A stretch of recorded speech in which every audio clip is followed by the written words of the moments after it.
So they've made, it's not bad advice to go and put food in your pantry. Right. Now, it wasn't, what they said was not in an all-out panic, oh my God, get to the grocery store and fight the people with your elbows and fill your carts. It's not Black Friday at Walmart.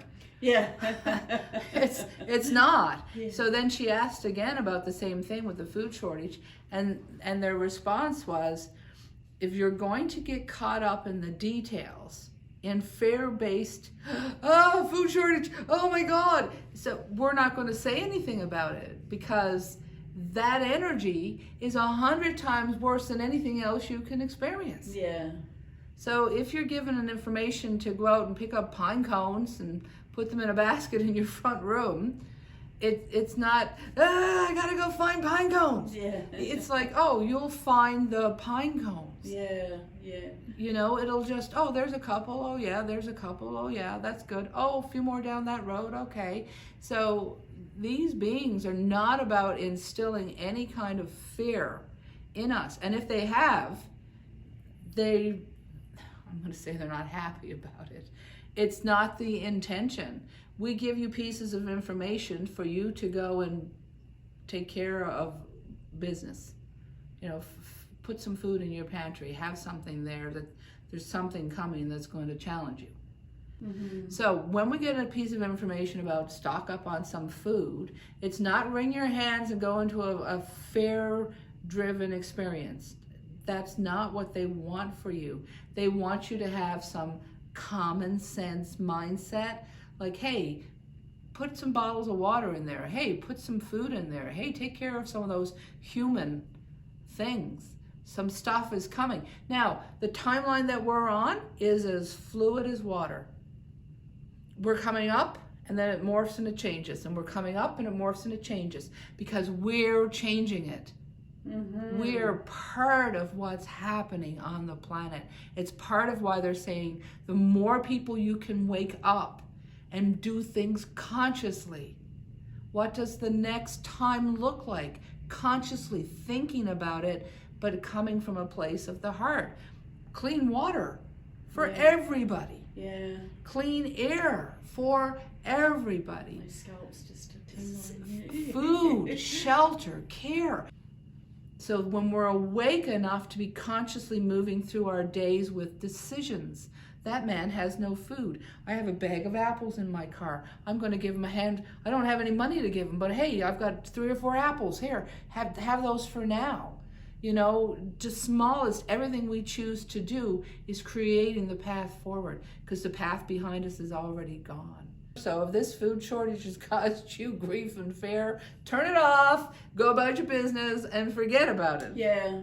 But if you want to put a little smidgen of human logic in there, you know what? It wouldn't be a bad idea to put in 3 or 4 gallons of water and some tins of soups and tuna fish and things that, if things get tight and I can't get to a grocery store, or those things it's all part of the struggle. Yeah.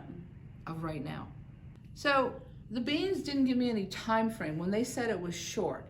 It's symptoms of a world in chaos that we're experiencing. And the more things that they can do to us to make us frightened, the more they have control, because fear is a low frequency experience. Right? I'm afraid. Well, fear is down in the, probably a 100 hertz. You need to be at least over 500 hertz to be living in high frequency. They're looking for 857 hertz. Now, I don't have any time frame for when this food shortage starts or when it ends. And we may not get it, because we're the ones that are participating in how this goes. If enough of us stand up and Care Bear stare, we might avoid a whole bunch of negative things. In July of last year, when we did Fire the Grid, they told me it was so we could offset a bunch of earth disasters that would have been really tumultuous. But because we all participated in it, we got a lessened event. So I have no idea when this food shortage starts or finishes. They didn't talk about that. That is definitely, what was the other part you asked me about? Opportunity to come together and share and be in community and love and joy. It's like the Grinch is taking away. Okay, so they did talk about the Grinch who stole Christmas.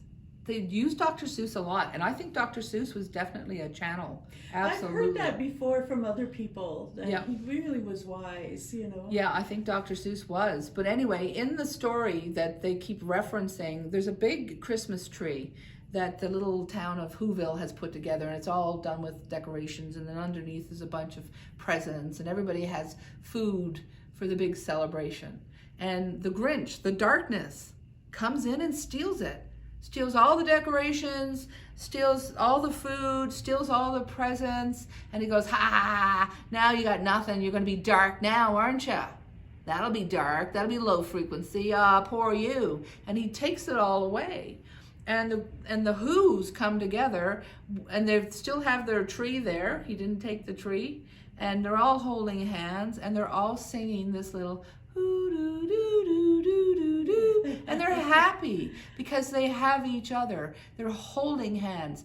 They're looking towards a better, brighter future. They actually have empathy for the darkness that took away all their things, because they've come together, and we will share this time, and we'll share what we have, and we will come together and sing despite what the darkness is bringing, and we will have faith that we're divine beings in suits, and that gives us magical powers to shift out of this old world paradigm. What a master creator you really are.